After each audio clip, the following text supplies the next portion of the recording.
In this exercise, we're going to quickly create a corridor, and then the idea behind that is that we'll be able to now, once we have the corridor created, perhaps we want to extract top surface data, datum surface data for pipe designs, and maybe we also want to reference that into a cross-sections drawing.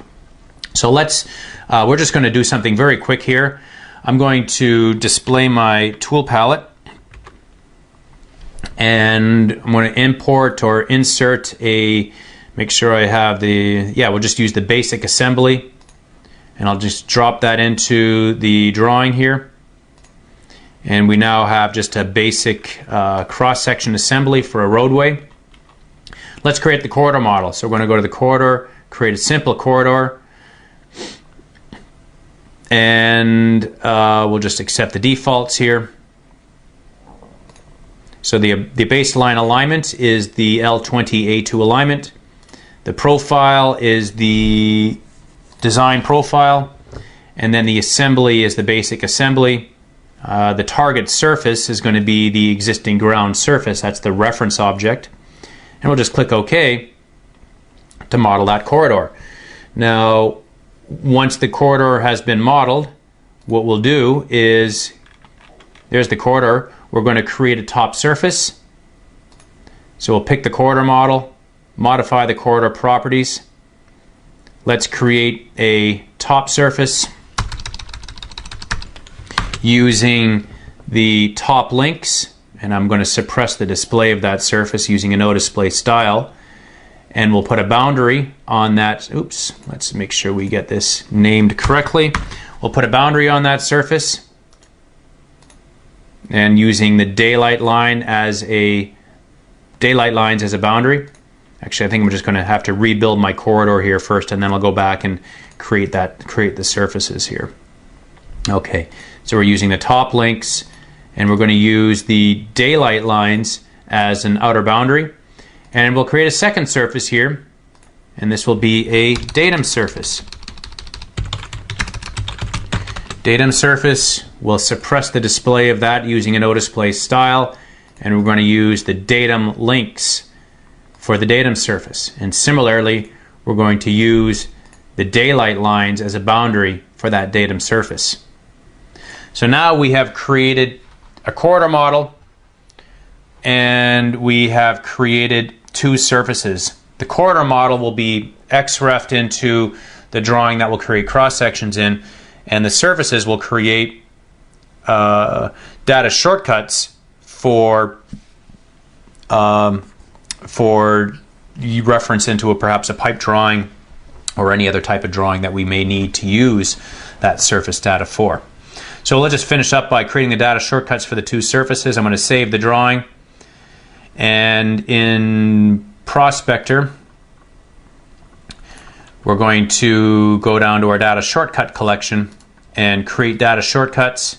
Oh, once again we have to do the project associate project to the current drawing, save the drawing, and we're now going to create data shortcuts for those two surfaces. So now that means I can go into any drawing, connect to this data shortcut project, and then reference in those two surfaces, and they're tied to the corridor. So that might be useful for pipe designs or any other corridors that you're wanting to tie into. Let's say you have a diverging ramp off an alignment, you could tie into that top surface.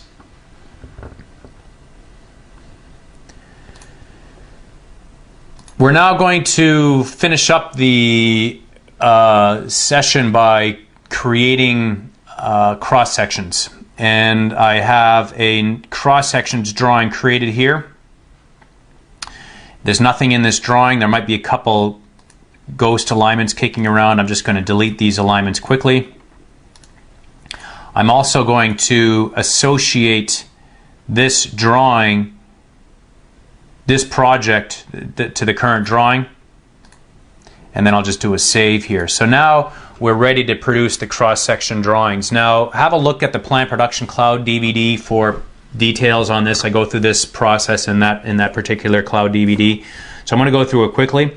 First thing we're going to do is create the alignment, because we need the alignment for the sample lines. So we're going to create a reference object for the alignment. There it is. Doesn't matter how it looks. We're also going to XREF the corridor drawing. So I'm going to use my XREF command, and we're going to attach DWG, and we'll attach the corridor drawing as an XREF. And that's looking pretty good.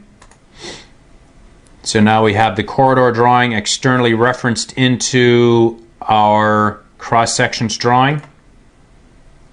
And you can see the XREF is actually, if I went to the Insert tab, and if we looked at Reference and expanded that, you can see I've got my fading on. So anyways, it is in there. There it is. There's the corridor drawing externally referenced.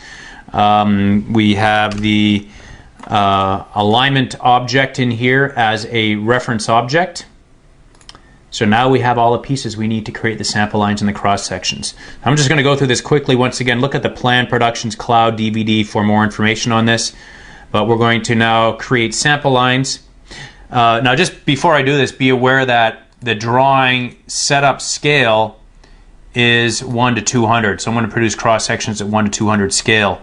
That's going to affect the spacing and so forth. So of your cross sections of your adjacent sheets. So let's create sample lines, and we'll go create sample lines for the L20A2 alignment. Now here's all the data, right? So this is the data that's coming through the XREF. Well, I don't need the pipe data. I do need the surface data.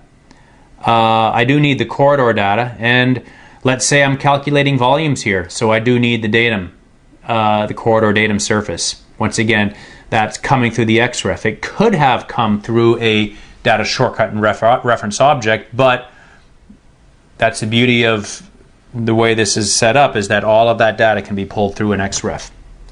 Okay, and let's now create cross sections by range of stations. I'll go 25 meters either side, and we'll produce cross sections every 20 meters, or sample lines every 20 meters. And we have now created our sample lines and our sample line group. There's our sample lines, and we're now ready to produce cross sections.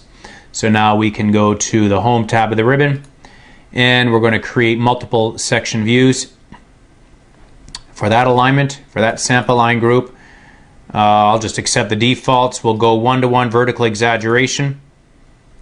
And I'm going to actually go into plan production mode here. So let's, once it's going to reference the same layout from the prior Cloud DVD lesson that I put together on plan production. But we're going to reference the layout definition in this particular drawing here called crosssections.dwt. And yeah, let's just go for it. Let's just create the section views. And that will orient the section views in the drawing based on the layout definition that I selected for the plan production mode. So just to summarize, in the corridor drawing, we've created the corridor model, we've created a corridor top surface and datum surface. And in this exercise, we're going to now create cross sections in separate drawing. So we'll close the corridor model drawing down, and we're going to open the cross sections drawing. This is a drawing that has been created. It's got a different scale. The drawing setup scale, or the drawing settings, the scale is 1 to 200. That's why we want to split these out, just because of cross-section spacing and annotation being reflective of the final plotting scale. So two things we need to do here is we need to create the reference object for the alignment. We need to XREF the corridor drawing, and then we can produce our sample lines and our cross sections. Now, the Civil 3D 2011 Plan Productions Cloud DVD discusses this in detail, so I'm going to go through it fairly quickly here, but just to finish up the session, we want to create the cross sections, and we'll have a series of 5 independent drawings that are all tied together for the purposes of setting up a good data sharing / drawing architecture. So the first thing we're going to do is create a reference object for the L20A2 alignment. We don't need the profile to create sample lines. We're just creating the reference object for the alignment because we need the alignment for the sample lines. And now we're going to XREF the corridor drawing.